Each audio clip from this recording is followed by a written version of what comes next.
गव्हाच्या पिठामध्ये आंबा घालून सीजन संपण्याच्या आधी हा पारंपरिक आठवडाभर टिकणारा पदार्थ एक वेळेस नक्की बनवून पहा। सर्वात आधी 2 वाटी मी गव्हाचे पीठ घेते, अर्धी वाटी तांदळाचे पीठ आणि त्याच वाटीने मोजून पाऊण वाटी मी रवा घेतलाय। रवा जाड बारीक कुठलाही असो चालेल। आता सगळं साहित्य आपण एकाच वाटीने मोजून घेतलं होतं, त्याच वाटीने आपण आता आंब्याचा रस घेतोय, म्हणजे आंब्याचा पल्प। हा केसर आंबा आहे, तुम्ही तुमच्या आवडीनुसार कुठलाही आंबा टाकू शकता। त्याच वाटीने मी मोजून अर्धी वाटी गूळ घेतलाय। गूळ आधीच मी किसून घेतला होता, चवीप्रमाणे मीठ घातलं आणि मस्त असा गोळा आपण मळून तयार करून घेतलेला आहे।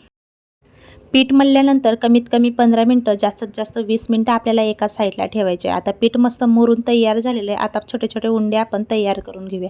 तुम्हाला रेसिपी कळलीच असेल की आपण रेसिपी काय बनवतोय। हो, आज आपण मस्त गव्हाच्या पिठामध्ये आंबा घालून मस्त आंब्याचे घारगे बनवतोय। बघू शकता छोट्या छोट्या पुऱ्या मस्त अशा लाटून तयार करून घेतल्या आहेत।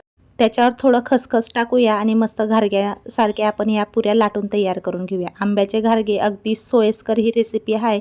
जर तुम्ही ही रेसिपी आठवडाभर टिकवण्यासाठी बनवत असाल तर एकदम सोयीस्कर ही रेसिपी आहे। मुलांसाठी आणि वयस्कर व माणसांसाठी पण ही रेसिपी छान आहे।